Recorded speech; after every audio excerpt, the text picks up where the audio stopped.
शारदा के बारे में पूजा को कहने लगी। उस पड़ोसन ने कहा, अरे पूजा, तेरे घर में जो कलेश चल रहा है उसके बारे में मुझे कुछ बताना है। शारदा देवी के घर से उनके भाई ने ही पैसे गायब किए हैं। हाँ, पर मैं यकीन के साथ कह सकती हूँ क्योंकि ऐसा उनके भाई ने पहले भी किया था मगर किसी के नजर में नहीं आया, और आज तेरे मायके वाले आए हैं और इसीलिए ये इल्जाम उन पर चला गया।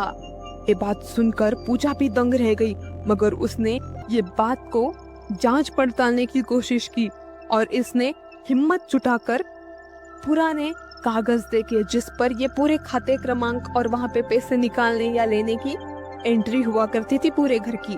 और उसने देखा तो सच्चाई उसे चौंकाने वाली थी। पैसों की गड़बड़ पहले से ही चल रही थी जैसा उस पड़ोसन ने कहा था। उसने देखा कि यहाँ से पैसे तो काफी पहले से गायब होते आ रहे हैं, यानी उसकी शादी के भी पहले से। और ये बात उसने अमित को दिखाई और वो अमित को कहने लगी, देखिए। और ये देखकर अमित भी चौंक गया कि इतने पैसे इतने सालों से गायब होते आ रहे हैं और हमें पता भी नहीं। अमित ने उसकी माँ से सवाल किया, माँ, क्या यह सच है और ये कब से हो रहा है? मुझे ये उम्मीद नहीं थी आपसे। ये सब बातें सुनकर शारदा देवी चुप हो गई क्योंकि उनके पास कुछ कहने के लिए था ही नहीं, क्योंकि पैसे की गड़बड़ तो उनके भाई ने ही की थी और इसीलिए वो यहाँ पे आता नहीं था। अमित भी कहने लगा, हाँ, ये गड़बड़ हो रही है। इतनी सालों से मामा यहाँ नहीं आए और वो पीठ पीछे ये सब कर रहे हैं। शारदा देवी पहली बार चुप हो गई। शारदा देवी रोकर कहने लगी, मुझे डर था कि बहू के मायके वाले सबसे श्रेष्ठ बन जाएंगे। मुझे डर था कि बहू मायके को ऊपर रखेगी और ससुराल को नीचे, यानी मुझे लगा था कि वो यहाँ आए और यहाँ पर अपना हक जमा देंगे, इसलिए मैंने ये सब कहा और किया। पूजा कहने लगी, माँ जी, प्यार बांटने से कम नहीं होता, उल्टा प्यार बांटने से और भी ज्यादा बढ़ता है और हमें हमेशा अपना सुख बांटना चाहिए ताकि वो और भी बढ़े। शारदा देवी पूजा के माता पिता के पास गई और कहने लगी, मुझसे बहुत बड़ी गलती हो गई, मुझे माफ कर दीजिए। मैंने ये नहीं समझा कि आपकी तबीयत ठीक नहीं है, आप बस आराम करके चली जाएंगी। पता नहीं मुझे क्या हो गया कि मैंने इतना सब गलत फैमिली अपने दिमाग में बिठा के ले ली। मुझे माफ कर दीजिए कि मैंने आपके ऊपर इतना बड़ा इल्जाम लगाया। पूजा की माँ कहने लगी, बेटी वहीं सुखी रहे, बस यही चाहा था हमने, और हम तो यहाँ पूजा और दामाद जी के कहने पर ही आए थे। मगर हमें ये जानकर खुशी है कि आपको आपकी गलती समझ आ गई और आशा है कि आप इसे सुधारेंगे भी, क्योंकि गलतियां सुधारकर आगे बढ़ने में ही असली सफलता होती है और हमें यकीन है कि आप आपकी गलती को सुधारकर आगे जरूर बढ़ेंगी। और हाँ, हम तो पहले से ही यही चाहते थे कि आप हमेशा की तरह हंसी खुशी और सुखी रहे। हमें ये बात जानकर और भी खुशी हुई कि आपने ये सब छोड़ दिया और आपको आपकी गलती समझ आई, और हमारी पूजा के सुख में ही हमारा सुख है। अब वो सुखी है तो हम भी खुश हैं। धीरे धीरे घर का माहौल बदलने लगा, ताने कम हुए और सम्मान भी बढ़ा, और उन्होंने पूजा के मायके वालों को सम्मान के साथ विदाई दी क्योंकि अब उनकी तबीयत अच्छी तरह से ठीक हो गई थी, इसलिए वो भी वहां से चले गए। कुछ महीनों बाद घर का वातावरण तो और भी अच्छा हो गया था।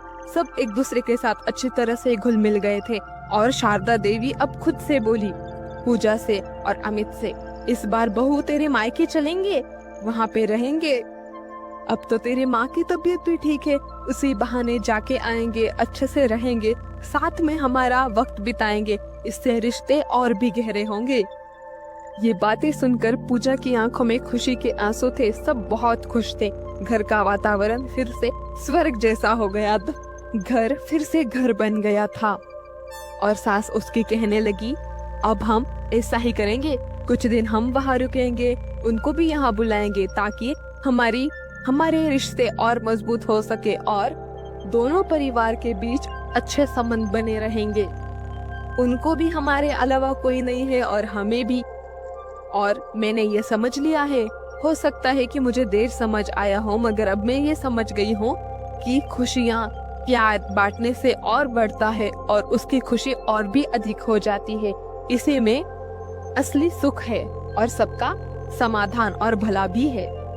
हमें अपने पुराने मतभेदों को पीछे छोड़ देना चाहिए और नए नए जिंदगी के अनुभवों के साथ आगे बढ़ना चाहिए। इसी में हमारा और सबका भला है। पिछली गलतियों को छोड़कर उन्हें सुधारकर अच्छे से सबके साथ घुल मिलकर रहना, इसी में असली सुख है। अब इस घर के नए तौर तरीके और नए नियम है बेटा। अब इस घर में सब हंसी खुशी रहेंगे, सब परिवार एक दूसरे के साथ मिलजुल कर रहेगा। अब यही है इस घर के नए नियम। अब यहाँ ऐसा कोई नियम नहीं होगा जिससे किसी को तकलीफ हो या किसी का मन दुखे या किसी का दिल दुखे। सबके सुख, यही इस घर के नए नियम है। सबकी खुशी में ही अपनी खुशी। हम अलग अलग होकर कमजोर होते हैं और एक होकर अजय। एकता केवल साथ रहना नहीं बल्कि एक दूसरे का साथ देना है। एकता में ही शक्ति है और शक्ति से ही प्रगति। जो साथ चलना सीख लेता है वही आगे बढ़ता है। दीवारें ईंटों से बनती है और समाज विश्वास से। जहाँ एकता होती है वहाँ विश्वास कभी नहीं टूटता। एकता वो डोर है जो बिखरे लोगों को जोड़ती है और कमजोर समाज को मजबूत राष्ट्र बनाती है। तो ये थी हमारी आज की कहानी। आपको कैसी लगी कमेंट्स में जरूर बताइए और अगली कहानी में मिलते हैं। बाय।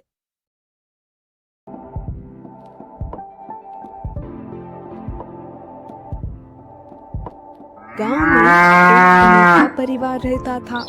ये परिवार किसी से झगड़े, राजनीति या दौलत के लिए नहीं बल्कि दिन रात लड्डू खाने के लिए पूरे इलाके में मशहूर था। सुबह हो या शाम, त्योहार हो या आम दिन, उनके घर में हमेशा घी की खुशबू और लड्डुओं की मिठास तैरती रहती।